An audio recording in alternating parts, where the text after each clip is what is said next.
podcast na sala da diretoria. E hoje a gente está num cenário diferente, mas para receber um convidado super especial. A gente está na DSLP com o professor Reinaldo Domingos. Um prazer lhe receber aqui. Aliás, o senhor que está nos recebendo, né? Na verdade, estou aqui na sala da diretoria, é isso, né? É isso mesmo. Aí eu falei assim, nossa, estou com medo. Ele falou, não fique com medo. Aqui é uma sala muito liberal. É assim mesmo? Exatamente, é isso mesmo. Mas é uma honra estar aqui com vocês. Hoje a gente vai falar de um assunto muito importante, que é sobre a educação financeira desde a infância. E nada melhor do que o professor para nos falar sobre esse assunto. Professor, comece contando um pouquinho da sua história. Né? Minha história, eu sou um rapaz latino-americano. Olha aí, já começou com o Belchior. Já começou com o Vindo Belchior. do interior de São Paulo, sem parentes importantes, diferente do Belchior, com dinheiro no bolso. Na verdade, eu vim do interior mesmo, é verdade isso, e venho como uma missão na Terra, e só descobri essa missão mais forte depois de 40 anos de idade, né? Engraçado isso, porque até então eu era da área de contabilidade, comecei constituindo uma empresa como funcionária, se tornou uma das maiores da América Latina também, uma empresa contábil. E com 40 anos, 37, alcancei a minha independência financeira, falei assim, vou fazer alguma coisa. Escrevi meu livro e descobri que tinha uma metodologia, um jeito de fazer, né?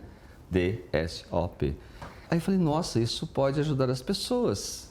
Aí eu falei assim, mas ajudar pessoas adultas é mais difícil, porque elas têm hábitos e comportamentos mais arraigados. Falei, então, peraí, eu vou escrever um livro para criança. Aí escrevi meu primeiro livro, Menino do Dinheiro. Aí onde tudo nasceu para o mundo da educação nas escolas, nos colégios. E foi dessa forma que a gente começou, eu principalmente, comecei montando todo um ecossistema da educação financeira, já há mais de 15 anos. E hoje nós somos uma referência na educação do comportamento financeiro. E a palavra comportamento, ela vem muito bem aqui. Mas para mim é uma honra estar aqui falando com vocês, né? Nesse podcast que eu sei que tem aí bastante gente que assiste, comenta. Então eu já peço aí a você já para curtir, para espalhar esse movimento, porque é um movimento de muito conhecimento, de muito conteúdo, né?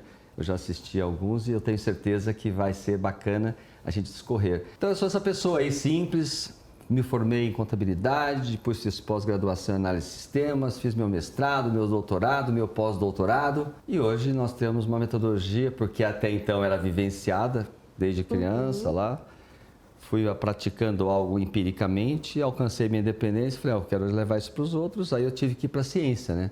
Porque o respeito da educação tem que ter a ciência, e a ciência cientificamente comprovada, uma metodologia, a gente pode espalhar isso para o mundo. E graças a Deus nós temos hoje uma referência bacana, o Brasil hoje reconhece e a gente está internacionalizando isso, porque o planeta precisa saber lidar com dinheiro, que é um meio muito importante. Professor, conta para quem está em casa o que significa DSLP. D de diagnosticar, S de sonhar, O de orçar, e P de poupar. DSOP.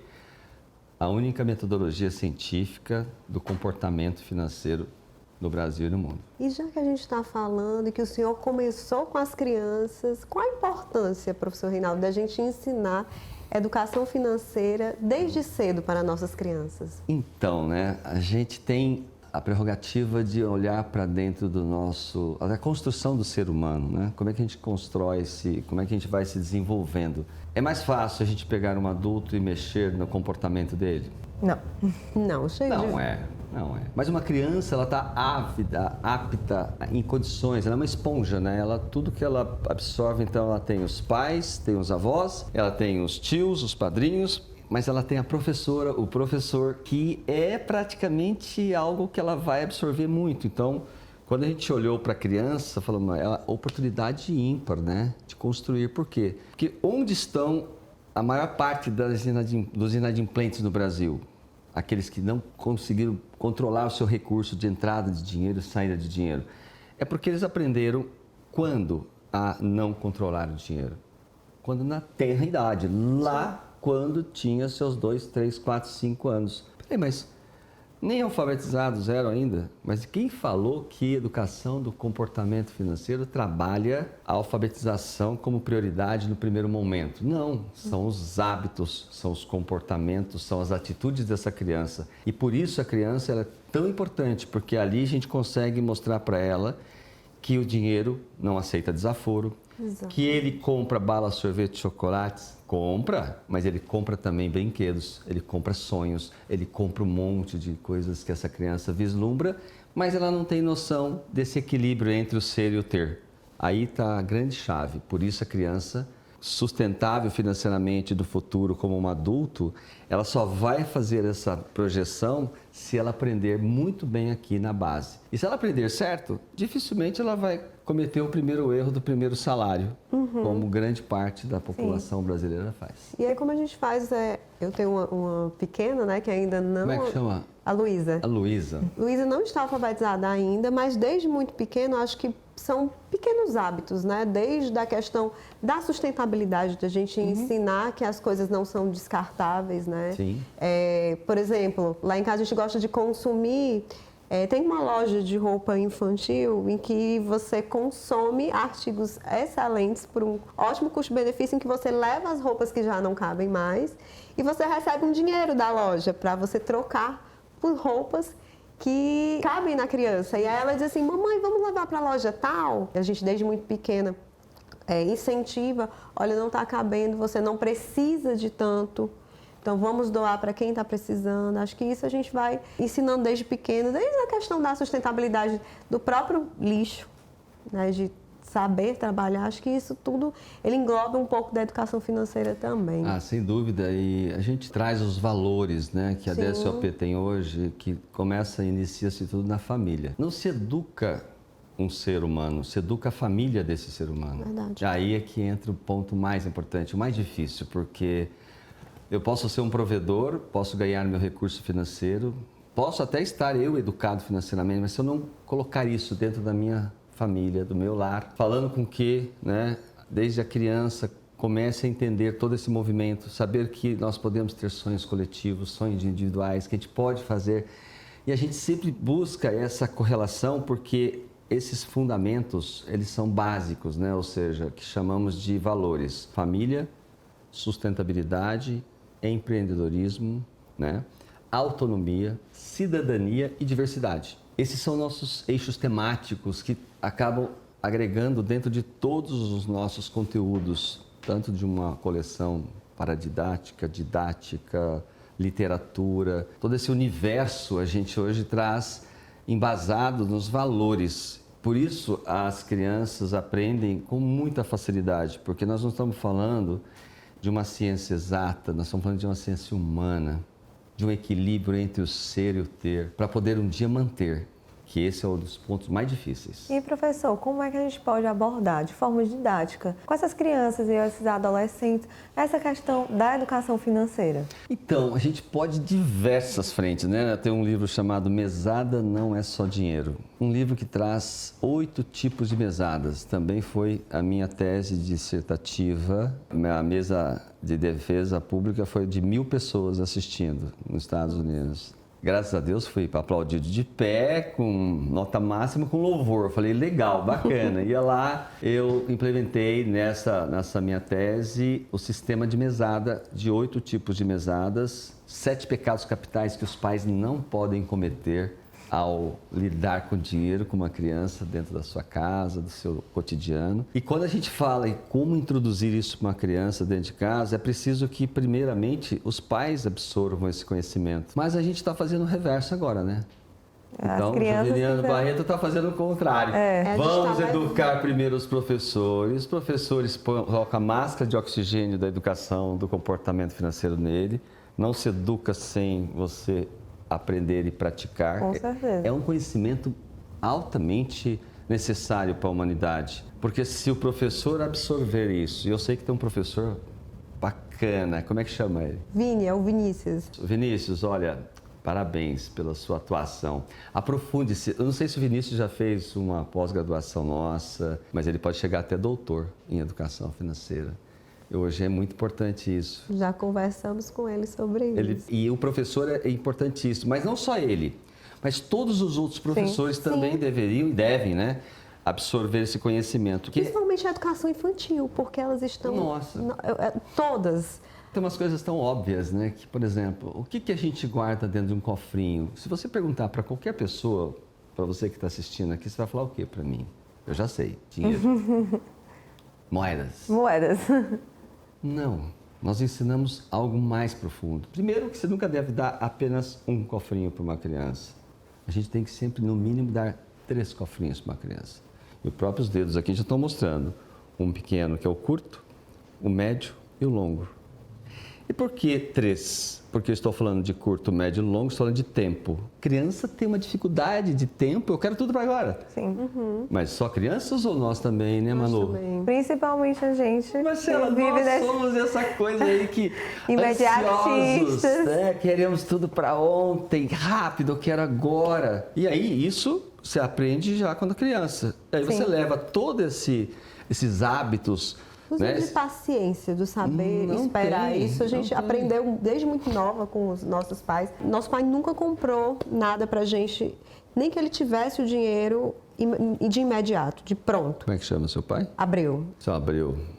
Tá ensinando bem. Mas aprenderam bastante, viu? Ele chegava, a gente não pedia, né? Assim, olhava ele, papai vai ganhar dinheiro e vai comprar pra você. E aí a gente também ficava muito a ideia de que o dinheiro era ligado ao tempo dele, ao investimento do tempo dele em trabalhar. E eu fiquei muito curiosa agora com os 7 pecados que os pais... Eu ia fazer essa vou dar um spoiler, pergunta. mas não todos, né? Mas, Tá. assim, mas eu vou voltar um pouquinho no cofrinho, que eu acho que eu posso ajudar mais um pouquinho nessa área dos cofrinhos. Dentro dos 3 cofrinhos, geralmente a gente vai 5 moedas com tudo isso. E a gente trabalha um outro comportamento que é, dentro de cofrinho, eu não posso só guardar moedas. Ali tem um ingrediente que tem que vir junto, que são os desejos dessa criança, são os sonhos dessa criança. E quando a gente coloca em cada cofrinho desses 3, curto, médio e longo, aqui eu tenho um sonho de curto prazo até 3 meses, aqui eu tenho um sonho de médio prazo até 6 meses, acima de 6 meses é longo. E aí essa criança começa a entender que o cofrinho grande demora mais tempo para encher. E o pequeno, rápido. E quando se enche o primeiro cofrinho, tem que fazer festa. Ela tem que entender que, nossa, eu posso agora. Carimbei lá dentro o sonho, tiro o dinheiro, vou na loja, compro o sonho. Ainda faz com que o lojista devolva algumas moedas. Aí ela fala assim, nossa, ele devolveu então. Isso chamamos de desconto.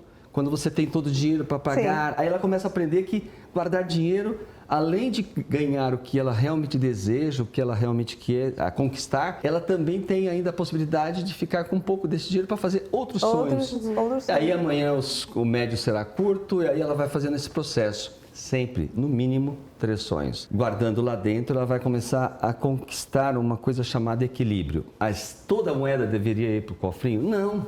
Outro erro capital. Tio Patinhas foi o pior exemplo de educação financeira que teve na Terra. Por quê? Porque ele adora dinheiro. Dinheiro não é para ser adorado. Dinheiro é meio. Dinheiro não é fim. Isso é um ensinamento importante que a metodologia da SOP traz. Porque se a gente for adorar as coisas, e está na Bíblia isso, né? Verdade. A gente tem uma palavra que é de que serve dinheiro na mão do tolo se ele não quer obter sabedoria. Provérbios 17, versículo 16. Está na Bíblia, não sou eu. E a gente precisa entender que o dinheiro é algo para ser respeitado. Então a gente precisa entender também... Mas mostrar quem é o dono de quem. Quem é o dono de quem? O que nós vamos levar na Terra? Absolutamente nada. Mas o dinheiro sendo respeitado e tendo o equilíbrio entre o ser e o ter... Você já começa a ter uma forma que essa criança vai falar assim, então eu recebi 2 moedas, uma vai para o meu sonho e outra vai para meus guloseimas. Tá bom, porque é o que ela quer. Tudo bem. Então esse equilíbrio é imprescindivelmente importante. E nossos pais não aprenderam isso. Não. A gente precisa realmente inserir. E a escola tem sido realmente a dádiva da salvação. Eu digo que tem um anjo, né? Os anjos, né? Estão nas escolas, que são os professores. Mas que professor aprendeu educação financeira? Nenhum. A sua pedagogia, a sua estrutura, pode ser mestre, pode ser doutor, não aprenderam. Então nós temos um desafio. Qual o maior desafio? Fazer com que nossos professores absorvam esse conhecimento. Apliquem na prática. Aplique na sua família. para que ele possa falar, nossa, eu estou ensinando de verdade. E as crianças repliquem em casa. Essa é a chave. Mas os nossos programas, ele trabalha a ponta. Nós temos que fazer também materiais para os pais. Então, na Jovilhano Barreto, a gente já sabe que nós temos tanto trabalhando a escola, na sala de aula com a criança, as atividades na feira de ciência, todo o processo, né, de culminância é trabalhado para essas crianças poderem apresentar o que elas estão desenvolvendo. E muita experiência vai ser colocada para dentro das nossas lares, das nossas casas. As atividades maiores estão no dia a dia. Uma criança educada financeiramente leva a família a se tornar altamente sustentável financeiramente. E hoje a gente sabe que nós temos mais de 70 milhões ainda de pessoas inadimplentes. Sim. Pessoas que perderam o controle totalmente dos seus recursos e que sofrem as consequências de, às vezes, nem conseguir colocar uma criança na escola privada. Por quê? Porque não tem recursos financeiros e acaba indo para uma escola pública, porque ela não tem condições. Então, a gente tem um desafio duplo, né? Dentro dos muros escolares e fora dos muros escolares, que aí nós estamos falando das famílias dessas crianças. Esse é a dupla forte que tem que vir sempre dentro da educação do comportamento financeiro. E eu acho assim que o comportamento financeiro, ele também gera uma união muito maior das famílias, porque você vai praticar a escuta ativa. O que a gente vai... Os objetivos em comum. Exatamente. O professor falou muito bem. Traçar. A gente quer fazer uma viagem. Certo, mas para a gente fazer uma viagem, o que a gente precisa fazer? Onde é que a gente precisa economizar? E virou uma grande tarefa, Uma grande tarefa, desde de hábitos pequenos e da rotina. Desligar a luz ao sair, vamos diminuir a conta de energia, a questão do uso da água. Então, assim, a gente trabalha uma série de coisas em prol de um objetivo comum. E eu acho que isso, de você ter essa escuta, de saber o que é que as crianças desejam, o que é que os pais também. A gente foi muito educada dessa forma, né? Os nossos pais sempre nos deram muita abertura, muito espaço de fala, né? De dizer os nossos sonhos, inclusive um primeiro grande sonho, que foi onde aprendi o que era mesada, foi justamente, eu escrevi num livro, perguntava qual era o meu sonho, e na época eu disse que eu queria ir para a Disney. E o meu pai moveu céus e terras, enfim, realizou o meu sonho. E chegando lá, uma criança na Disney fica louca, né? Quer sair de todas as lojas. Quer todo final de brinquedo sair com alguma coisa. Com e um brinquedinho. Foi ali que eu aprendi o que era a mesada. O meu pai, sabiamente, disse, você tem tanto de dinheiro, o avô contribuiu um pouquinho, ele um pouquinho, e deram um valor X para eu gastar. E aí eu olhava a Minnie e ele dizia, ela custa tanto, você tem tanto.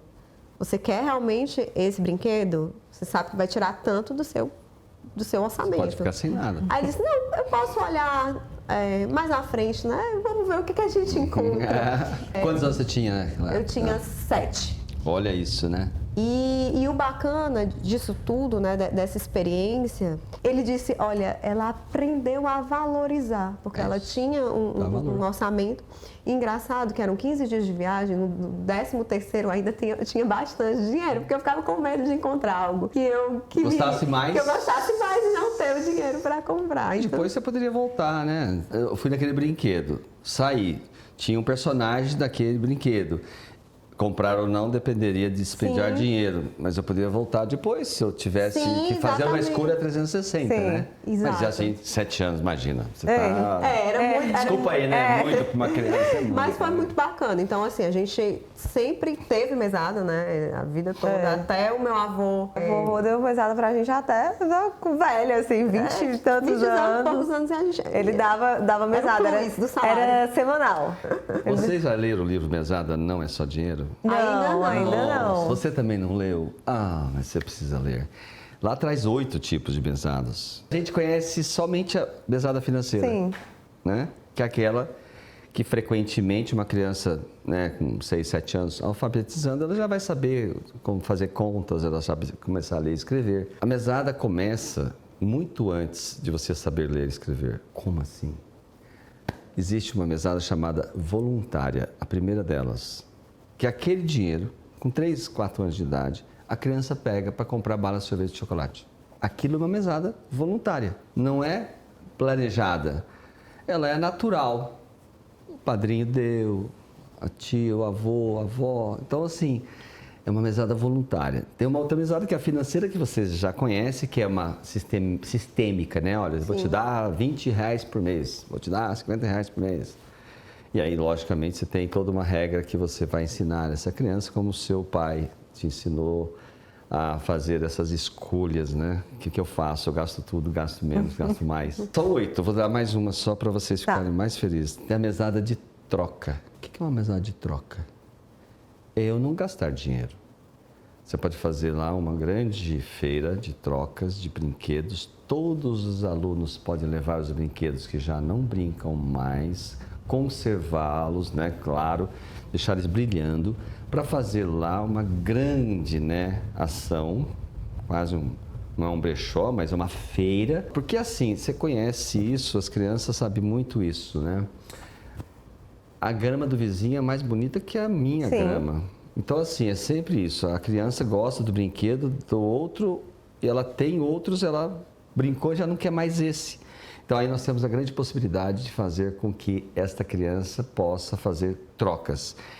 E isso tem um efeito muito importante dentro da educação do comportamento financeiro, porque você vai economizar. Em vez de a gente fabricar mais um brinquedo no mundo, e agredindo até a sustentabilidade do nosso planeta, por que não nós aproveitamos aquilo que o outro está deixando de querer? E, inclusive, os pais podem trazer materiais também para trocar. Coisas que realmente ele já não usa e tudo mais. É uma grande feira. Isso é uma mesada de troca, onde o envolvimento do dinheiro, ele praticamente ele entra como a economia do pano de fundo e não como realmente o agente principal. Mas ele vai estar totalmente sendo atingido, alcançado, porque as crianças deixaram de gastar, os pais também, e fizeram com que aquele brinquedo que estava no fundo do armário, no baú lá, ninguém mais ligava, ia jogar fora um dia. Então, por que não fazer isso? Então, ressignificar esse objeto. ou ainda, se todos quiserem, vamos fazer uma doação para uma creche, para uma entidade. A mesada de troca ela é muito linda, mas tem outras 5. Que eu agora eu queria o spoiler foram 3 spoilers da mesada. Eu vou te dar um. Eu vou te dar 7 pecados. Eu vou te dar apenas um dos 7 pecados capitais. Vai deixar curiosa? Vai. Só um. Imagine você com a sua filha. Ela vai... Filha, como é que é o nome dela? Luísa. A Luísa, você já arrumou sua cama hoje? Olha, se você arrumar a cama, mamãe aumenta R$2 na mesada esse mês. Se você ajudar a lavar a louça, enxugar a louça, alguma coisa assim, você ganha mais R$5. Se você tiver a nota melhor, também a gente te ajuda. Mas se você não tirar a nota melhor, se você não fizer isso, se você deixar sua cama bagunçada, eu também tiro. Esta criança, a Luísa, a criança começa a entender e fala assim, então, peraí, para eu ganhar, eu preciso fazer alguma coisa. Se eu não fizer, tira. Se eu fizer, eu ganho. Chamamos isso um risco assim, tremendo. Você está criando uma criança avarenta, pão dura, mesquinha, interesseira. Ela não vai ser generosa. Então, pai, mãe, nunca troque qualquer tipo de uma benfeitoria da criança, uma atividade que a criança está fazendo de serviço, por dinheiro. né? Nunca. Porque essa criança amanhã, você estará lá assistindo uma televisão, um exemplo, no final de semana, o pai está lá assistindo o futebol dele, está tão, né, aquele entretenimento do futebol, não posso perder nada. A criança passa atrás do sofá assim e fala assim, ô filho, traz para mim um suco para mim lá da geladeira. Ele falou assim, pai, ele vem aqui e falou, quanto? Não. Aí você criou uma relação de troca, de vender a generosidade. Isso não pode acontecer. Esse acho que é o pecado capital mais sério que acontece com muitas famílias. No livro Mesada eu trago um outro caso que aconteceu na internet, que viralizou, que o pai fazia exatamente isso. Tudo que a criança fazia, ele media. Ele tinha um caderno, tirava, punha, não é. Está criando um monstro, porque essa criança, amanhã, quando ela estiver trabalhando, aí o adulto sofre as consequências, nós quando crescemos. Porque esse adulto amanhã vai falar assim, eu fui contratado para fazer o quê? para trabalhar no escritório, né, Sim. da Joviano Barreto. Mas tem lá uma sujeirinha lá no pátio ou alguma coisa tal que passou por ela e falou assim, eu não vou fazer nada porque eu não sou pago para fazer isso. Disso. Isso é crime contra a sustentabilidade do ser humano e da sociedade. Por isso, a importância de você jamais seja castigar ou premiar uma criança por qualquer atividade. Gostou dessa? Adorei. Perfeito. Professor, falando, né, já nos pecados, me conta um pouquinho, na sua concepção, quais são os maiores desafios de ensinar educação financeira para essas crianças e adolescentes? Para mim, quando eu comecei o projeto de educação financeira nas escolas, ninguém falava sobre isso. E quando eu fui nas primeiras escolas, falava, vamos colocar a educação financeira, que legal, fiquei tão feliz, né? E primeiros meses, 1, 2, 3, a escola falou assim, a gente vai parar. Eu falei assim, como? Não entendi. Porque os professores já ensinam as 4 operações básicas, já estão ensinando também juros simples. Eu falei assim, não, mas não é isso que nós estamos ensinando e tal. E ela parou. E eu chorei muito. Chorei na frente da diretora. Eu falei assim, você não pode fazer isso. Ela falou assim, não é eu, Reinaldo. Tal. Eu falei, tá bom. Mas eu não desisti. Então, o maior desafio meu foi fazer com que as escolas, os diretores, as mantenedoras e mantenedores tivessem essa percepção, em especial o professor. Então, nós tivemos que mudar bastante as técnicas de abordagem, de apresentação, de entendimento. Não é uma ciência exata, é uma ciência humana. Ela trabalha comportamento. Nós estamos aqui fazendo uma feira aqui, Bet Brasil, acho que... E a gente fez lá uma enquete, a nossa social media estava fazendo uma enquete. O que é educação financeira para você? O que é educação financeira para você? É ciência exata, mexe com números, eu sou bom de matemática, meu filho é bom nisso, ele é pão duro. Meu filho é pão duro, então ele sabe tudo de educação financeira. Eu falei, Jesus, não, né? Então nós estamos ainda engatinhando, é um projeto assim muito novo, né? Quanto demorou para a própria Joviano Barreto entrar com a educação financeira lá dentro? 4 anos. 4 anos, foi seu primeiro projeto? Foi. Ficou na fila de espera ali, né? Ficou. O Nico ficou 4 anos na minha mesa. O Nico, nosso personagem, né? O menino dos sonhos, ficou 4 anos ali na fila esperando, né? Mas foi perseverante e graças aí a iniciativa, né, da direção de vocês, e isso foi muito bom. Então, acho que o desafio maior é fazer o entendimento, a leitura de o que é educação financeira? Uma ciência humana que lida com comportamento. Tem metodologia científica atrás dela, não existe ensinamento sem metodologia. Ela traz a educação financeira, o equilíbrio entre o ser, o fazer, o ter e o manter. O manter é porque um dia nós vamos ter que trocar essa renda ativa, professor, professora, pai, mãe. Um dia, a sua renda ativa, você vende dinheiro. Você vende tempo, ganha dinheiro. Você está sempre comercializando dinheiro. Ou você compra ou você recebe. Então, é uma venda e compra ao mesmo tempo. Então, o que é o empreender? Nada mais do que isso. Às vezes as pessoas têm, só para dar uma parte aqui do empreendedorismo, que também é um eixo muito importante, é um valor fundamental. As pessoas acham que ser dono do negócio, ele é empreendedor. Só ele é empreendedor. Não.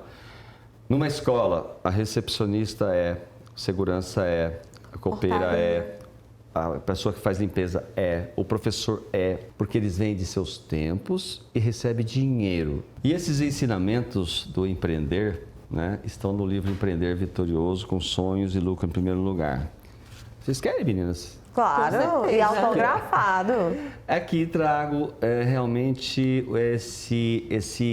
esse conhecimento que o empreendedorismo está na veia de todas as pessoas que empreende, tanto para ter lucro como para ter superávit.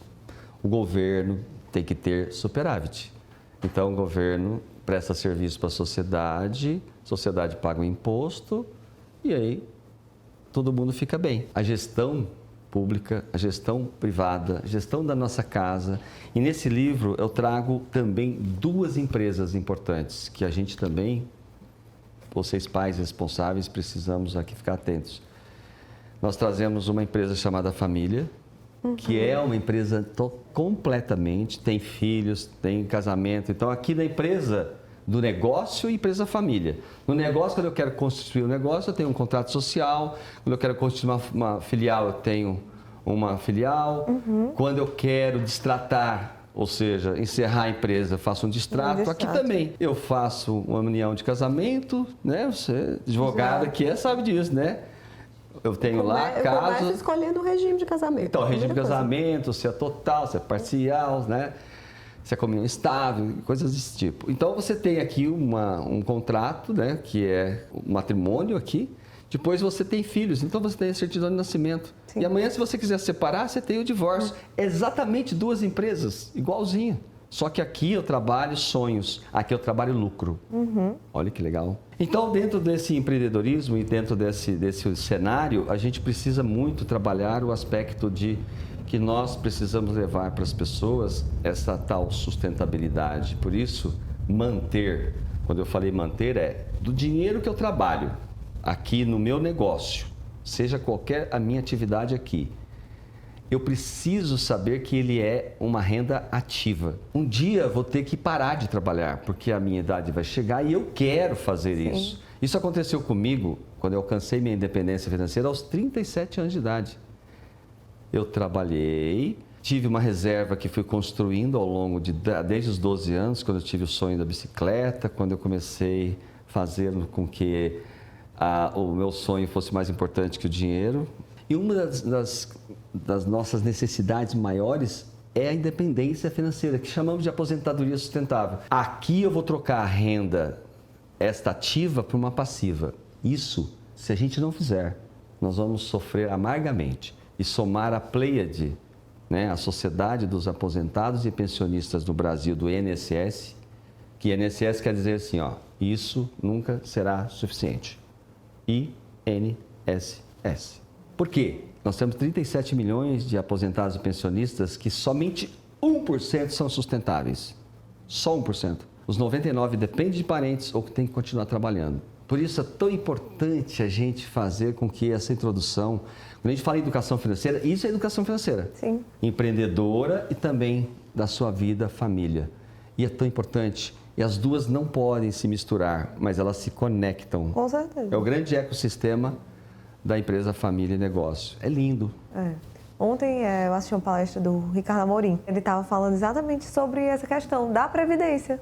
Que os nossos alunos, né, os filhos de vocês que estão em casa, vão precisar aprender esse manter.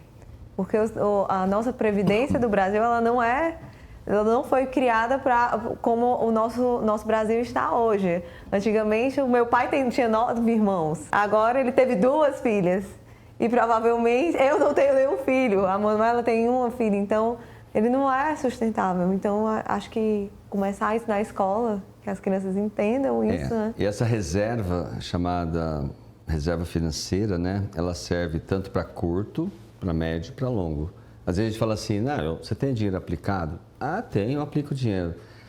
Mas é importante saber por que você está aplicando esse dinheiro. Exato. Qual carimbo você está dando para ele?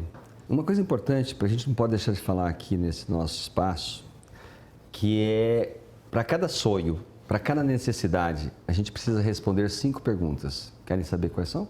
Sim. 5 perguntas. Grave, hein? Grave. Primeiro, seja sonho, seja necessidade. Qual é o meu sonho? Quanto ele custa? Quanto tempo eu quero realizá-lo? Quanto eu vou guardar? De onde vou tirar ou ganhar? Se essas 5 perguntas não forem respondidas, dificilmente você consegue materializar sonhos e necessidades na sua vida. E isso é muito bacana porque a gente faz muito na nossa casa, eu e o meu marido. Por exemplo, a próxima Copa é um sonho que a gente reservou uma poupança para esse sonho viabilizar.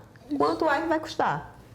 O que eu preciso fazer? Quanto eu preciso economizar por mês e colocar naquele investimento? Da onde eu vou tirar? Da onde eu vou tirar. Aí como é que eu posso fazer com que o meu dinheiro empreenda mais? E se for um sonho coletivo, todos têm que estar envolvidos diretamente. Se for individual, também todos. Por quê? Puxa, eu quero ajudar papai e mamãe a trocar de carro. Tá bom, então todo mundo está em prol do sonho, às vezes individual. Sim. Ou até coletivo, de uma viagem, como vocês estão falando. Olha quanta coisa tem atrás da educação financeira? Às vezes as pessoas falam assim, não, é DSOP. DSOP tem mais de 100 conceitos atrás dela. É muitos conceitos, é muita informação. Entra empreendedorismo, entra a sustentabilidade, entra toda essa necessidade da cidadania. O que é, às vezes as pessoas não entenderam ainda, o que é mesada. Mesada não é um ato de salário. Mesada é doação, doação pura. Não é um ato de salário. As pessoas confundem muito, às vezes, mesada como sendo uma remuneração. Por isso que um pecado capital que ela comete, pensando que fazendo isso, ela está fazendo um empreendedorismo. Não, ela está criando uma pessoa muito difícil de ser amanhã generosa. E, professor, como é que a gente pode incentivar, né, nossas crianças desde bem pequenas essa questão do entender a importância do poupar? Porque eles recebem a mesada, que é uma doação, e como incentivar que parte dessa mesada ele utilize poupando para realizar, seja os 3 porquinhos, né? Ou curto, ou médio, ou longo prazo. Vou voltar nas 5 perguntas e você vai responder. Qual é o meu sonho? Quanto ele custa? A partir do momento que eu sei quanto ele custa, eu tenho que saber o tempo. O tempo, vamos lá, vamos pegar um sonho de R$1.000. Estou dando um exemplo hipotético para a gente materializar. Então, meu sonho é esse, custa 1.000, eu preciso guardar quanto? Eu tenho dinheiro para guardar, mas eu quero realizar ele em 1 ano. Não, em 10 meses. 1.000, 10 meses, R$100 eu tenho que guardar. Se eu não consigo guardar R$100, eu tenho que vir para a última pergunta aqui e falar assim, bom, de onde eu vou tirar? Sim. Aí eu posso economizar na energia, na água, na alimentação, ajudar melhor a fazer um supermercado, fazer uma lista bem feita. Vender algo que eu não estou usando. Vender algo, fazer um brechó e fazer uma feira ali, fazer uma venda. O mais importante é quando a gente faz as perguntas e elas têm todas essas respostas, né? Porque se eu falo, bom, eu não consigo guardar 100, eu tentei, esgotei, eu só posso guardar aqui 50, o meu tempo vai para 20 meses. Eu deixei de sonhar? Não, eu só prorroguei o tempo, porque eu não consegui fazer isso. Sim. Eu posso ir fazendo ao tempo, pode ser que 20 vai cair para 18, para 15 e já eu chego em 12. Então eu consigo fazer essa sanfona do tempo, né? Um agente não renovável. Tempo é maravilhoso. Por isso a gente tem que ensinar uma criança curto, médio e longo, porque ela entendendo o tempo, ela vai ajudar a gente a construir tudo da nossa vida. A família vai ficar muito feliz com isso. Esses dias, há uns 3 semanas atrás, mais ou menos, uma criança de 9 anos, que é aluna de educação financeira da escola, ela me deu uma lição. Primeira coisa, ela disse que tinha um sonho, um videogame, e ela ganhava a mesada. O que ela fez com a mesada dela?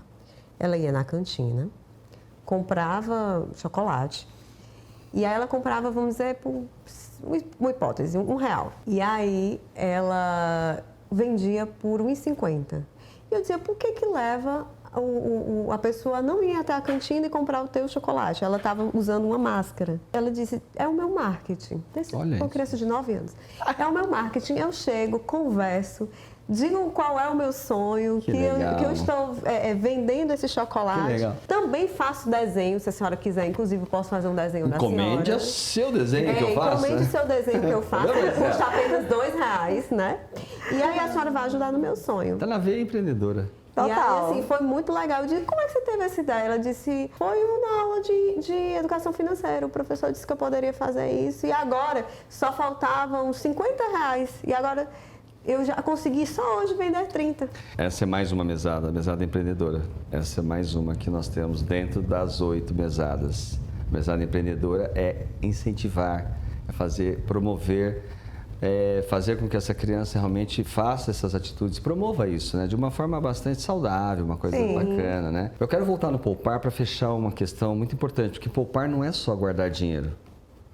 As pessoas têm um erro capital também aqui, né? Poupar é o ato de você reter, proteger, guardar, salvar e principalmente deixar de gastar excessos e desperdícios. E aí, entrando nesse excesso de desperdício, como é que a gente pode, como família, orientar a entender, a nós próprios a gente precisa disso também, fazer a diferença entre necessidade e desejo. Tudo é uma questão de muitas conversas, muito muita consciência, né, dentro da família. Necessidade, por exemplo, se você olhar dentro do mundo da educação financeira, para nós adultos, necessidade, uma delas é a independência financeira, Sim. a aposentadoria, que eu tenho que trocar a renda ativa por passiva. Outra necessidade é estudo. Estudo não é sonho. Eu pus um filho no mundo, eu preciso dar para ele o melhor. Mas o meu pai não me deu, mas isso eu quero mudar essa Sim. história, esse ciclo eu preciso quebrar, né?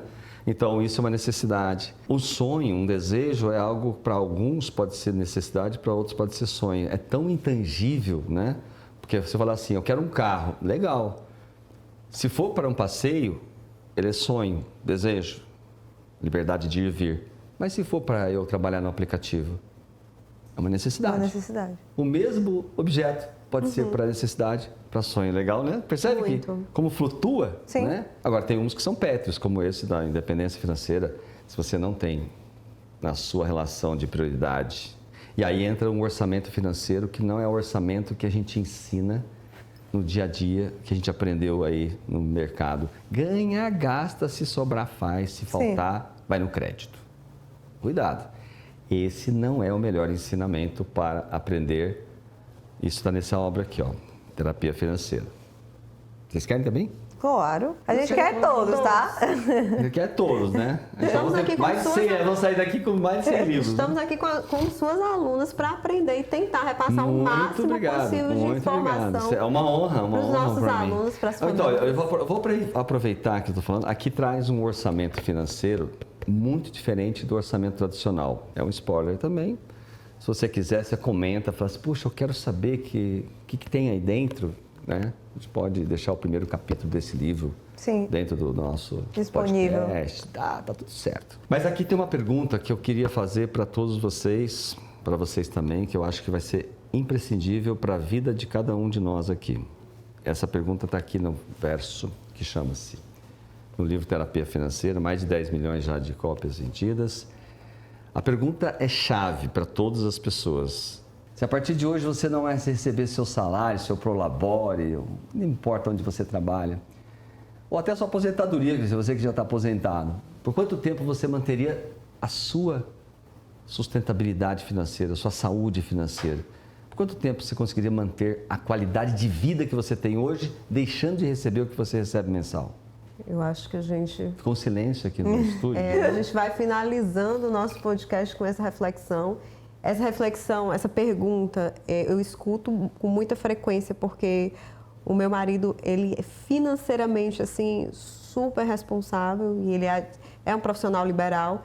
E ele se faz essa pergunta com frequência. E ele trabalha e se organiza para, da X idade, ele conseguir manter o padrão de Leia vida na parte dele de baixo aqui a resposta. até o restinho da vida, né? Independentemente de sua resposta, esteja endividado ou investidor, esta obra tem como propósito desenvolver estratégias para uma vida financeira sustentável no hoje, amanhã e depois. Aprenda e pratique a educação do comportamento financeiro. Ai, que linda, né? E eu já não vou mais devolver. Eu vou dar essa aqui pra sua irmã, aqui, ó. E como tudo a gente troca, quando ela finalizar a leitura desse. Depois Com ela certeza. autografa, com muito carinho. Mas assim, é muito legal, né? Você vê, rende muito, aí ficaria dias falando Dias, sobre... com certeza. São muitas informações, né, que a gente tem e pode trazer aqui para vocês e para você que está nos assistindo. Quero agradecer essa audiência sua e compartilhe com as pessoas.